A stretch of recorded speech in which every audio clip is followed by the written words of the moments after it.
Hello guys, स्वागत है आप सबका मेरे YouTube channel economics hub Uttarakhand open university.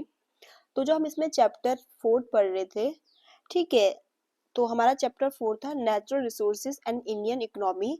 तो उसका पार्ट 9 है जिसमें मैं आप सबके साथ डिस्कस करूंगी कि क्या इम्पोर्टेंस या क्या बेनिफिट्स होती है फॉरेस्ट की इंडियन इकोनॉमी के लिए, मतलब क्या फायदा होता है फॉरेस्ट का या क्या उसकी महत्वता है हमारे भारतीय अर्थव्यवस्था के लिए।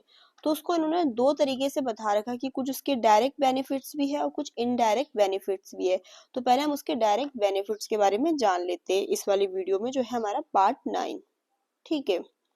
देखो, डायरेक्ट बेनिफिट्स की अगर हम बात करते हैं जो हमें फॉरेस्ट से मिल रहे हैं, तो आपके ऐसे बेनिफिट्स है जो डायरेक्टली दिख रहे हैं, और इनडायरेक्ट की बात कर रहे हैं कि मतलब हमें वो दिख नहीं रही है लेकिन हमारे इकोनॉमी के लिए बहुत जरूरी है। तो डायरेक्ट बेनिफिट्स वो आपके टेंजिबल या मेजरेबल इकोनॉमिक एडवांटेजेस है जो हमें जंगलों से मिलते हैं, फॉरेस्ट से मिलते हैं। फर्स्ट आपका है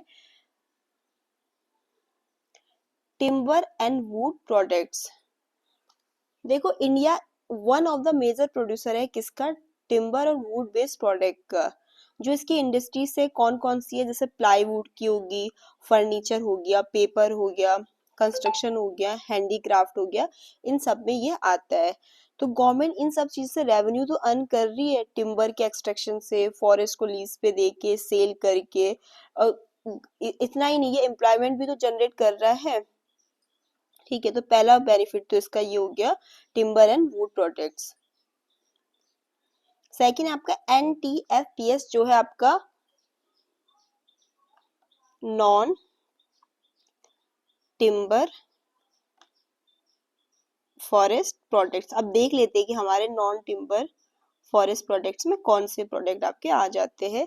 तो देखो, इसमें क्या आ जाता है आपका, जैसे हनी हो गया, बैम्बू हो गया, या कुछ आपके मेडिसिनल प्लांट्स हो गए, या जैसे तेंदू लीव्स हो गया जो बीड़ी वगैरह बनाने के काम आती है, वो सब इसमें आ जाता है आपका। तो ये भी तो आपका एक इनकम का सोर्स है आपका ट्राइबल रूरल कम्युनिटीज के लिए। बैम्बू इंडस्ट्री, बैम्बू अगर है तो बैम्बू इंडस्ट्री को भी तो सपोर्ट कर रहे हैं।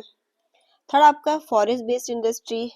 तो भाई आपकी बहुत सारी फॉरेस्ट बेस्ड इंडस्ट्री, जैसे पेपर मिल हो गया, रबर का प्रोडक्शन हो गया, हर्बल मेडिसिनल मैन्युफैक्चरिंग हो गया, तो वो कंट्रीब्यूट तो कर रहे हैं हमारे रेवेन्यू में। फिर फोर्थ हमारा जो डायरेक्ट बेनिफिट्स है वो इको टूरिज्म को भी तो बढ़ावा दे रहा है आपका फॉरेस्ट। जैसे हमारी वाइल्ड लाइफ सेंचुरीज हो गया, नेशनल पार्क हो गया, तो लोगों को अट्रैक्ट कर रहे हैं, जिससे हम फॉरेन एक्सचेंज भी अर्न कर सकते हैं, टूरिज्म इंडस्ट्री को बढ़ावा मिलेगा। फिफ्थ आपका हो गया फ्यूल वुड एंड फूडर। देखो, जो आपका फॉरेस्ट है वो रूरल हाउस होल्ड को लकड़ी प्रोवाइड करता है, ठीक है, जो उनके लिए एक वाइटल एनर्जी का सोर्स है रूरल हाउस होल्ड के लिए। और ये फूडर भी प्रोवाइड करता है किसका? आपके लाइव स्टॉक्स को, उनको चारा प्रोवाइड करता है। तो ये आपके डायरेक्ट बेनिफिट्स है फॉरेस्ट के।